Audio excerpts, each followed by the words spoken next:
I wake up early in the morning, the sun's still shining. Thank God I got Jesus, and that's why I'm surviving. I wake up early in the morning, the sun's still shining. Thank God I got Jesus, and that's why I'm surviving. I wake up early in the morning, the sun's still shining.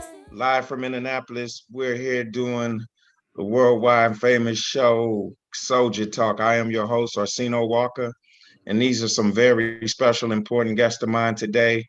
You know, they coming straight out of Kansas City. We grew up together in Maryland. We went to the same church. These are people that I can come to, ask for advice, you know, people I can talk to. I see these people as family, and that's the Love family, Tony Love and Ronchelle Love. Say hi to the people, say a few things about yourselves. Hi, everybody. I'm Dr. Tony Love. This is my lovely wife, Dr. Ronchelle Love. And we've been married now 32, going on 33 years. We have 3 children, 6 going on 7 grandkids. And yeah, we've been knowing Orseno since he was a little boy. Absolutely. So, watched him grow up. Absolutely. So, you know, today's topic, we're going to discuss marriage.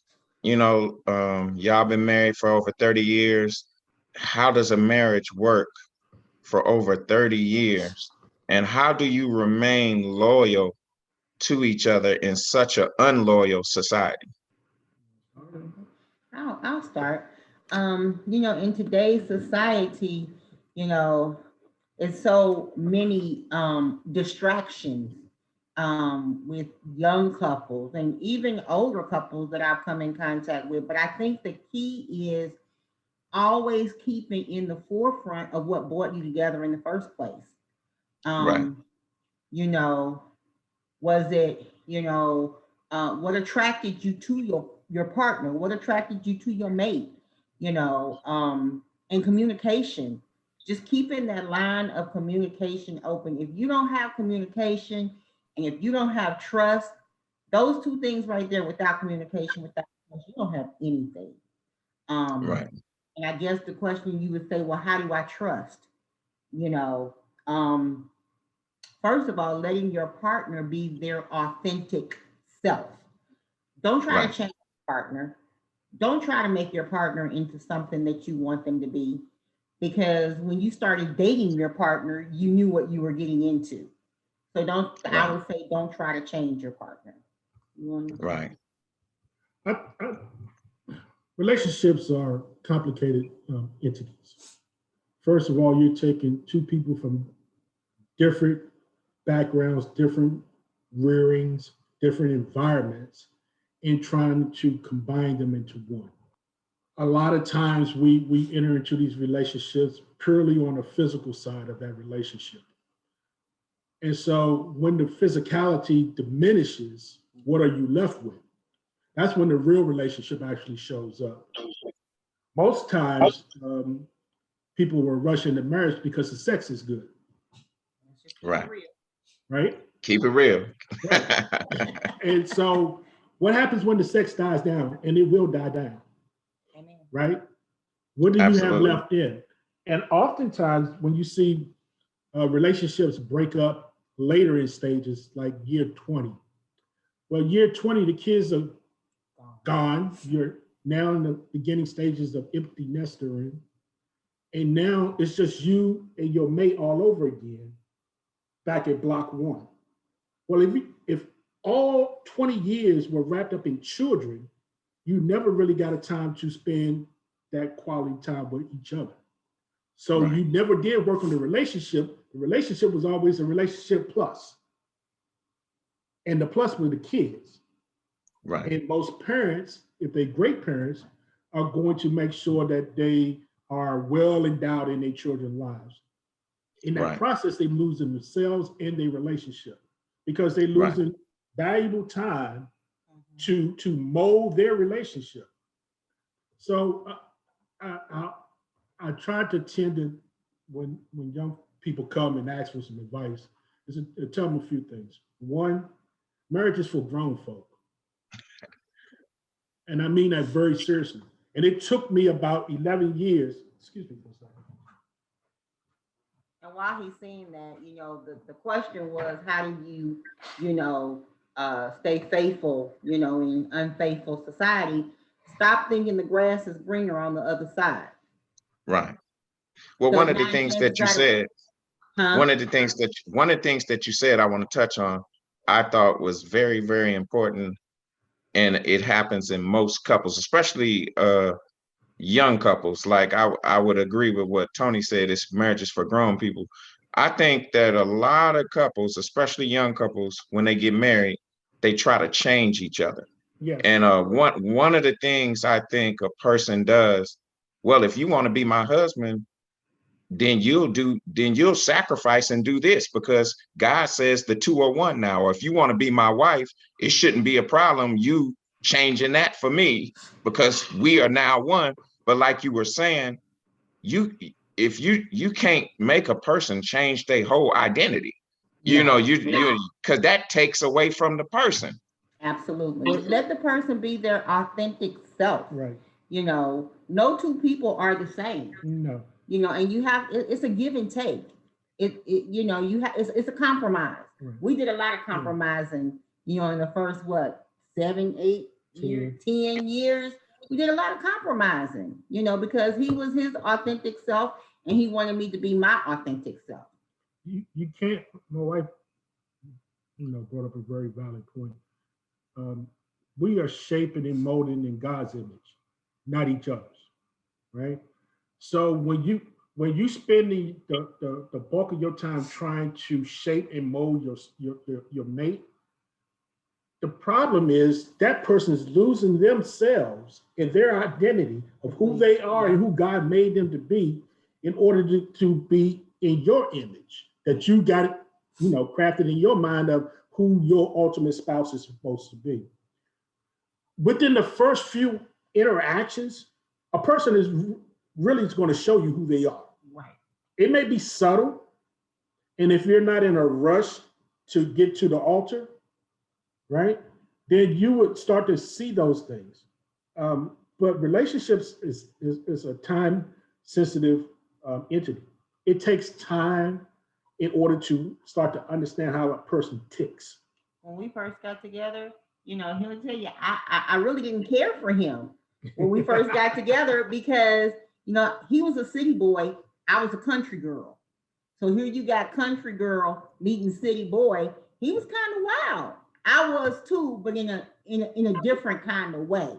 I grew up, I was a church girl, Buck wild church girl. Buck wild, exactly. Undercover, but the point I'm trying to make, I didn't try to change him. I let him be him. And because I did grow up in the church, one thing I did know how to do was pray. Right. So I knew how to pray for him and let God change him. I couldn't change him. And one of the other things you said, I loved it, was when you said when you change a person, they lose their identity. Yes. Obviously, that's the person that you were attracted to. So if you change them, Absolutely. you're not going to be attracted to them no more because you just changed. You just changed them. Absolutely. So. But again, okay, so go ahead. A lot of times we get caught up. The whole dating process is a farce, right? That's the fake us, right? We don't date with the real us. We date with the fake us, right? Right. So women will go out and do all this extra stuff to themselves to make themselves appealing, right? Dudes do the same thing, right? You ain't opened the door for a woman in the last 30 years, but now you opening the door, right? Right. And as soon as you think you got them under control, then you go back to your old ways, right? Now she's using doors for, but now you like get your own door. And the first thing they say is you change. No, you change. You just went back to your authentic self. You showing your true self now. Exactly. You showing your truth, and that's what everybody does. They say, oh my goodness, he's just changed so much. Right. And it's No, you not was that used to they the fake one. changed. Right. Like you said, they feel comfortable to let you see the real them now.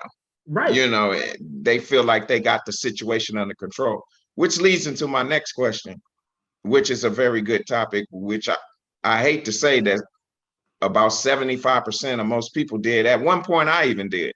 Why do people live together for 10 years? Some people call it playing house, laying up, whatever you want to call it, and don't get married. Have 3, 4 kids together, living together, sleeping together, fighting and arguing every day, but they don't get married. Why do you think people do that?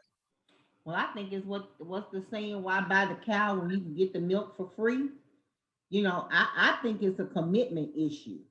Because it's something about when you say I do. It's something about when you sign that piece of paper. If you really take your vows seriously, that is a lifelong commitment. And it's something about that commitment that men and women are afraid of, because they know that if they don't make that commitment, they can wash their hands and walk away at any time. And so I truly believe it has to do with commitment. What about you, honey? That's part of it. That's part of the equation. Um, but if we're going to tell the truth and shame the devil, most of it is just purely scared to death of having to go to court and pay money, right? But if you both are broke coming in, and you still broke now, right? Chances are you can't get blood from a turtle, right? Right. But a lot of it, realistically though, is it's just passed down generationally, right? Right. Mom and dad shacked up. Yeah. All my uncles shacked up, right? Right. And if that's what you see, then you think that's the pattern to follow, right? Right. We've gotten away from wholesome homes, right? And a lot of that comes from the brokenness that goes all the way back to slavery, unfortunately, right? So a lot of the patterns that especially we in the African American community have experienced and seen, unfortunately, is brokenness. Right. So Absolutely. if you come from an environment where you didn't have a mother and father in it from beginning to end, right? At some stage, brokenness entered in, right? Right. And everybody that was close to you had that exact same pattern. Then you, in your mind, saying, okay, I can't trust to be with somebody because they're going to break my heart. They're going to walk out on me, whatever the case may be, right? So I'm going to guard myself from that hurt. And we could be cool in the game. And if you want to go on about your business, go on about your business, and I go do my thing, and no harm, no foul. But it's something about when, like my wife said, when you say I do, it changes the dynamic mentally, right? Right. Absolutely. So one of the things I want to ask, and one of the biggest problems with me myself, how do you disagree with your mate without the huge arguments? Because we don't agree on everything. No, you know we what I'm don't. saying? Like there's gonna be some times where you're gonna stand your ground on the way you feel. She's gonna stand her ground on the way she feel. The anger comes in, the tension comes in because y'all ain't agreeing. She's making her points, you ain't seeing it. You making your point, she ain't seeing it. When that happens and you're both riled up and you're angry, how do you avoid the name calling, the finger pointing, and the I shouldn't have married you in the first place? And how do you disagree but remain, I guess, keep it from taking things all the way to left field? I'm gonna give you a parable, right? So when a person first gets hurt, they get introduced to a set of luggage, right? And they take that hurt and they shove it into the luggage, right? Zip it up. They get hurt again. They don't deal with that hurt. They go to the luggage first. And whatever hurt is in there, they are dealing with that hurt first.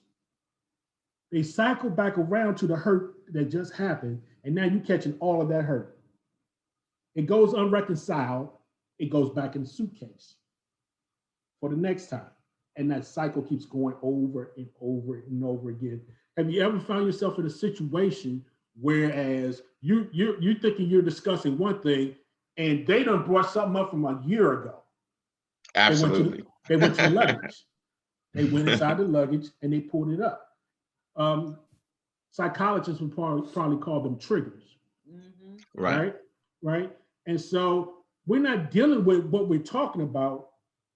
You just set me off and gave me an excuse to go back to the luggage because I've been sitting on it for a minute, waiting on the right opportunity to go pull it out. Right. And when you think about your relationship, you got to look at it over a time variant, right? The first handful of years is going to be the rockiest, right? Because you really don't know each other, but you're trying to figure each other out, right? Whatever attracted you to the person, you really ain't trying to lose it just yet. You're really trying to hang on to it because you're trying to hang on to it. Could be pride, could be a multitude of things. You just don't want to let it go just yet. You want to work on it.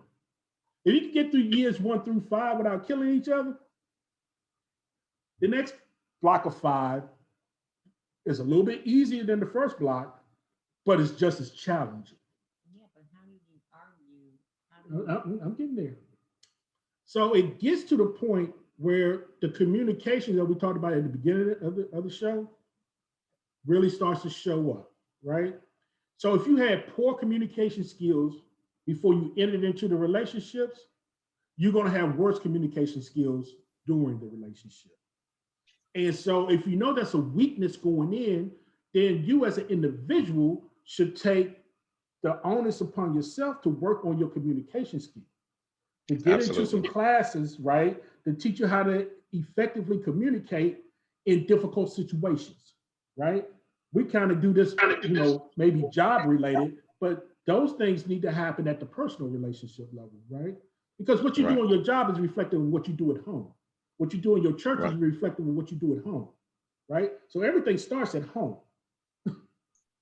right? So when me and my wife first got together, we had some very disparaging comments to say to each other along the path. I mean, I remember when we first got together, our arguments would be like, well, fine, I'm leaving. Well, fine, go ahead and leave. And we would pack our bags. And then after we thought about it, we'd be like, okay, where we going? Your mama don't want you back. My mama don't want me back. Where we going?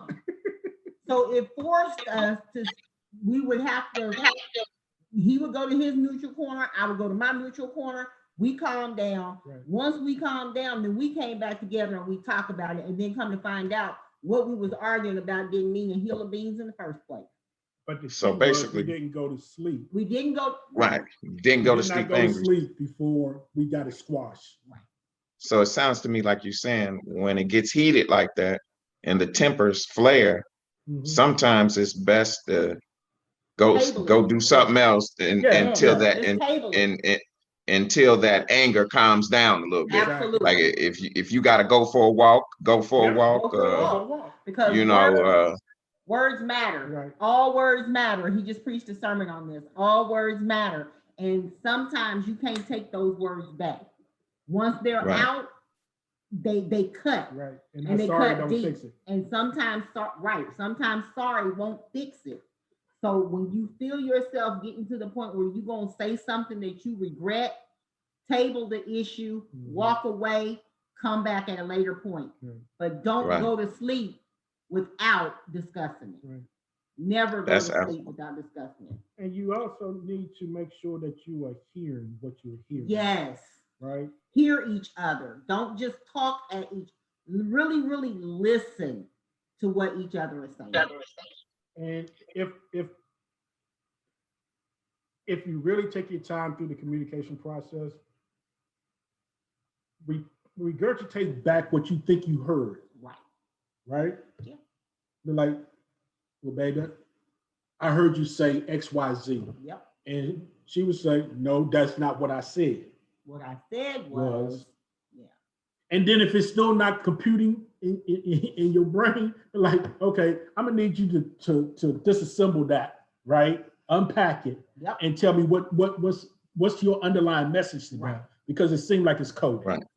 Right. And just have a grown-up conversation. Absolutely. And believe it or not, so I've been married about 6.5 years now, and I would agree, Tony, with what you said. The first 5 years, we had our ups and downs, and it has got a lot easier.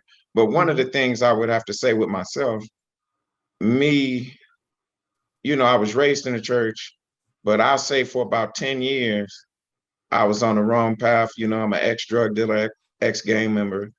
And so when I got married, even though I stopped all these things years ago, I quit. I've been clean for over 10 years.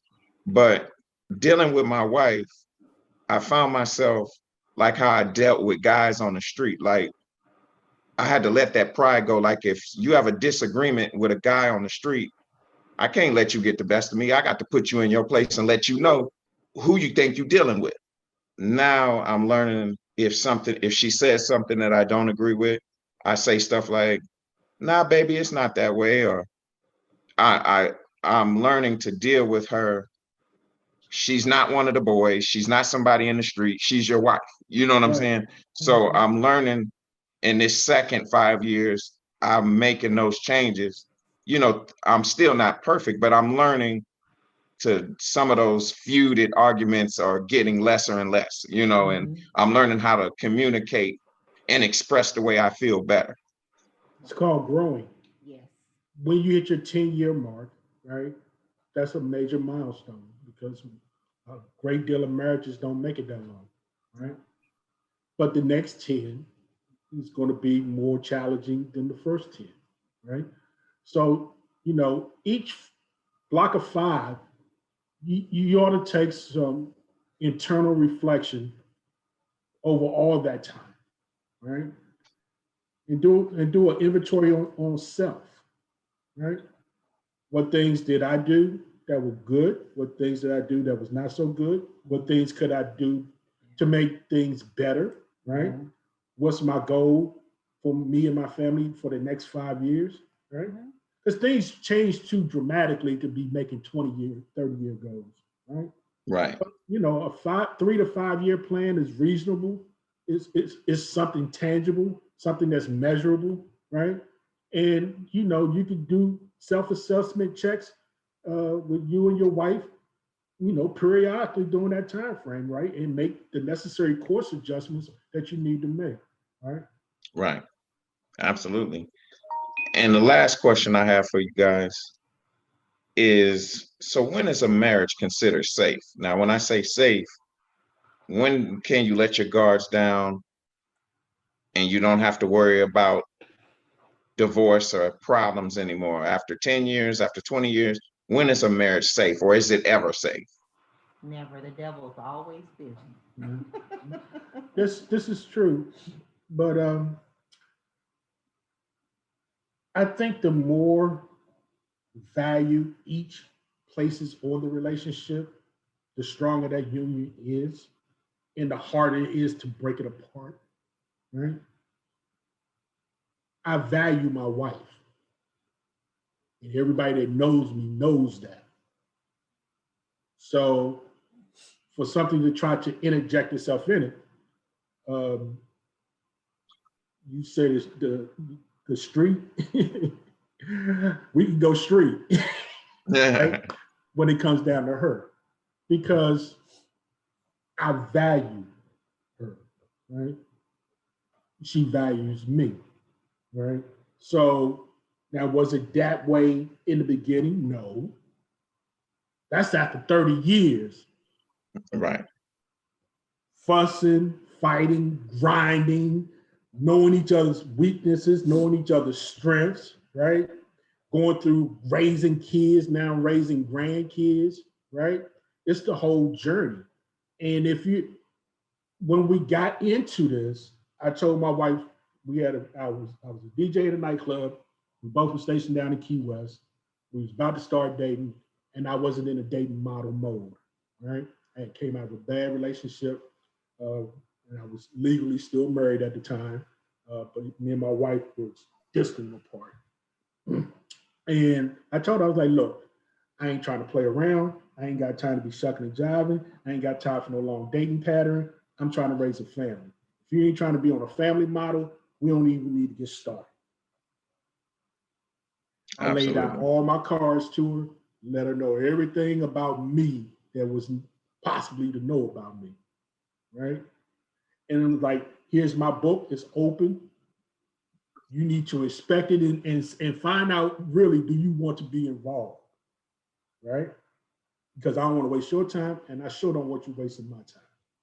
I think if men are more open and honest like that, right, up front, and not trying to run game, and likewise, women the same. You know, they see something in, you know, there are a lot of good men being made bad because of women that was broken and brought that brokenness into that relationship. Same thing with broken men bringing that brokenness to a good woman and breaks her, right? Right. Brokenness breaks things, right?